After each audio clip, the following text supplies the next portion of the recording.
Hey, welcome everyone to a new episode of Technique Tuesday, where every week we're going to be breaking down the lost art and science of training technique for one specific movement. This week we're going to be looking at the bicep curl, and in particular, how to get the most biceps bang for your buck out of the barbell curl. And while the curl appears to be a pretty straightforward exercise on the surface, as we'll see, there's actually quite a bit more complexity and muscular involvement than many people realize. Okay, so with this movement, we're going to be performing mainly elbow flexion. So basically just bending your elbow, which contrary to popular belief is in fact handled mainly by the brachialis muscle, that very powerful muscle that sits underneath the biceps. And even though you can't see it superficially when you flex your arms, building this muscle will push the biceps brachii up and out more, which will increase their appearance of size as well. Now, of course, since the biceps brachii do cross the elbow joint, they will be doing a lot of work here as well. And these two prime movers will get assistance from the brachioradialis muscle on the back of the forearm. Now, we're also performing wrist supination here, so twisting your palm up, which will be handled mainly by the biceps and also the supinator muscle of the forearm. And supination is actually really important for targeting the biceps because that more powerful underlying brachialis muscle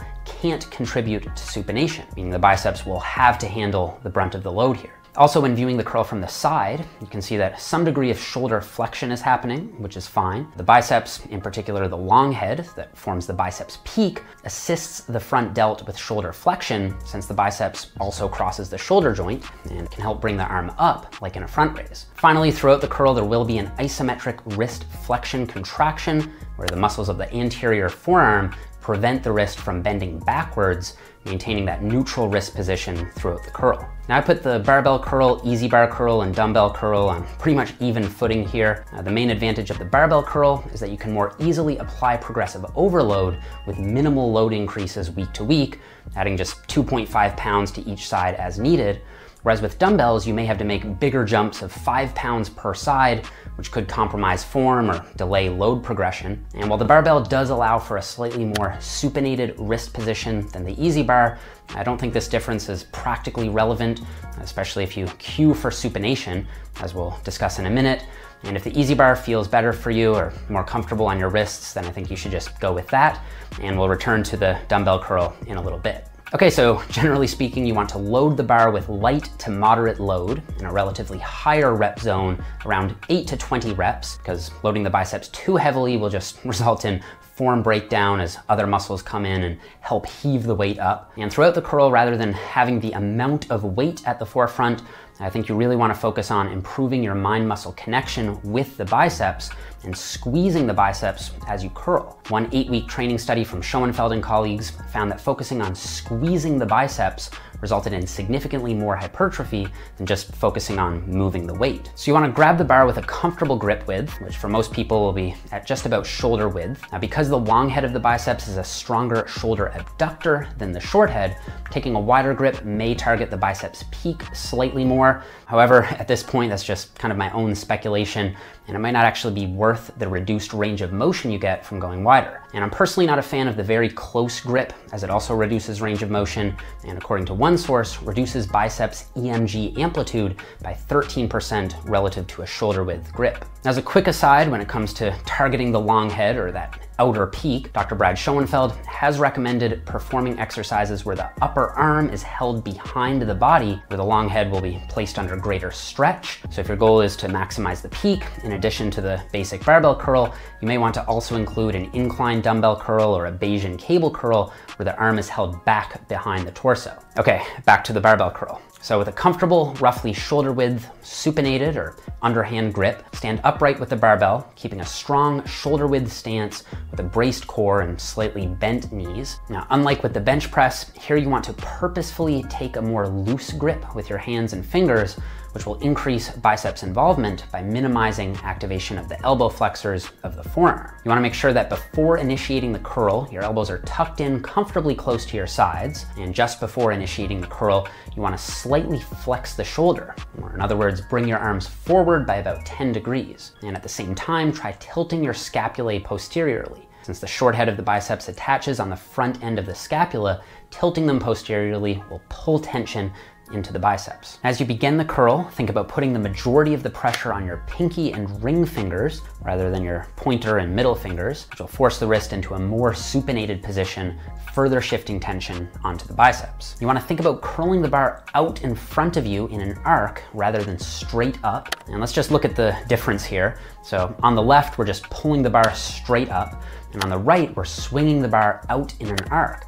Just notice the difference in distance between the axis of rotation at the elbow and the center of mass at the barbell between these two variations. Even though the weight is exactly the same, you're going to generate much more torque, and as a result, much more tension on the biceps by curling the bar out rather than just pulling it straight up. Now, generally, as you reach the top end of the curl, you want to maintain a neutral wrist position, not allowing the wrists to curl in at any point throughout the range of motion. In fact, as an advanced technique, you can slightly extend the wrists at the top, which will help take the forearm muscles out of the movement even more. Just be careful when doing this, and if you feel any wrist pain, then don't do it. Now, as you curl, when viewed from the side, there shouldn't be much movement at the knees, hips, or lower back. And other than the arms, everything should be pretty much motionless and locked into position. And even though I don't like to pause at the top of the curl myself, since there will be minimal tension there, you do want to think about squeezing your biceps to move the weight, including at the top of each rep. Now on the eccentric, again, you want to lower the bar out in an arc while maintaining a loose grip and forcefully contracting your biceps. The eccentric is just as or more important than the concentric when it comes to muscle growth, so don't treat the negative as just a time to relax and just let the weight fall. I personally like to think of the negative as a sort of failed positive where you're actively resisting the weight on the way down. Now, I personally prefer to reset every rep at the bottom because it allows me to regain position and get a deep breath in, which helps maintain upper body tightness and stability on the next rep, which allows me to better control the weight and move more load overall. So I would say the most common error that I see here is the same as with the row, just going too heavy. Now, I'm not against cheat curls on principle. I think they can have a place in a program, especially if you're really controlling the eccentric. However, they can set you up on a bit of a slippery slope where you may not be actually applying progressive overload. You may be, in fact, applying progressive cheating, where you just progressively get more and more assistance from the other muscles down the chain, while tension on the biceps actually goes down or at best stays the same. So I think that a bit of shoulder flexion up to 10 to 15 degrees is actually a good thing to get the curl started, but as the hips, knees, and ankles start to get involved, it starts to become a totally different exercise. Now, an arm blaster can actually be really helpful here, as it helps to keep the shoulders back and enforces a better lifting posture.